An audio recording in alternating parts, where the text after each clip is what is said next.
Hi అండి, welcome back to పుత్తడి బొమ్మలు ఛానల్. ఈరోజు మన ఛానల్లో కషాయం ఏ విధంగా తయారు చేసుకోవాలో చూపించబోతున్నాను.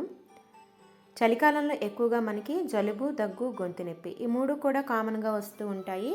అలాంటప్పుడు మనం కషాయాన్ని కనుక తీసుకున్నట్లయితే మనకి తొందరగా రిలీఫ్ అనేది ఉంటుంది. మరి అలాంటి కషాయాన్ని ఏ విధంగా తయారు చేసుకోవాలో చూద్దాం పదండి.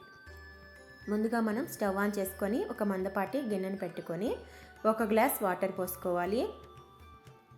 ఈ నీళ్లు మరిగిన తర్వాత అల్లం ముక్కలు వేసుకోవాలి. ఇప్పుడు నీళ్లు మరిగిపోయినాయి. దీంట్లోకి చిన్న అల్లం ముక్కని క్రష్ చేసి వేసుకోవాలి.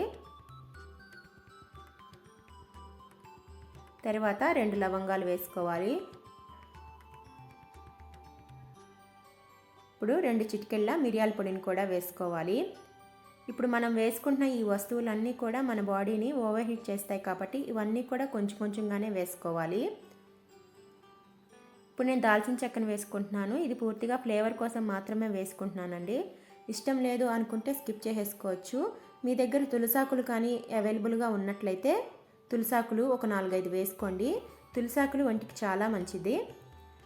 ఇప్పుడు ఈ కషాయాన్ని 15 నుంచి 20 నిమిషాల పాటు చిన్న మంట మీద మరగనివ్వాలి. మనం 1 గ్లాస్ వాటర్ పోసుకున్నాం కదా, ఈ గ్లాస్ వాటర్ కాస్త మనకి అర గ్లాస్ అయ్యేంత వరకు కూడా మరగనివ్వాలి.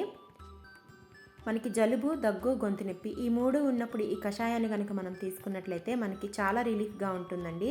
ఇంట్లో ఉండే వస్తువులతోనే మనం తయారు చేసుకోవచ్చు. ఈ కషాయాన్ని రోజుకి 1 కప్పు తీసుకుంటే సరిపోతుంది. మనకి గుండెల్లో ఎప్పటి నుంచో పేరుకుపోయినటువంటి కఫం అనేది మనకి బయటికి వచ్చేస్తుంది. ఇప్పుడు స్టవ్ ఆఫ్ చేసుకొని మూత పెట్టి ఒక 2 నిమిషాల పాటు అలాగే వదిలేయాలి. 2 నిమిషాల తర్వాత మనం 1 కప్పులోకి తీసుకుందాం.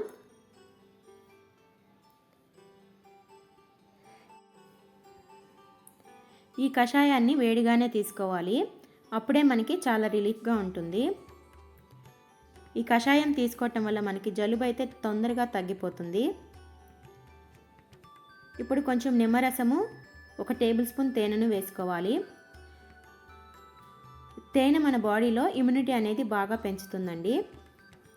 చిన్నపిల్లలైతే 3-4 టేబుల్ స్పూన్లు ఇస్తే సరిపోతుంది. పెద్దవాళ్ళు అయితే 1 కప్పు తీసుకోండి. ఇది చలికాలంలో బాగా ఉపయోగపడుతుందండి ఈ కషాయం. మనకి జలుబు లేకపోయినా కూడా రాకుండా ప్రివెంట్ చేసుకోవటానికి ఈ కషాయం అనేది మనకి చాలా యూజ్ అవుతుంది. చూశారు కదండి, చాలా సింపుల్గా ఇంట్లో ఉండే వస్తువులతోనే మనం జలుబుని ఎలా తగ్గించుకోవచ్చో. మరి మా వీడియో మీకు నచ్చినట్లయితే ప్లీజ్ లైక్ చేయండి, షేర్ చేయండి, కామెంట్ చేయండి. అలాగే సబ్స్క్రైబ్ కూడా చేసుకోండి. Thank you.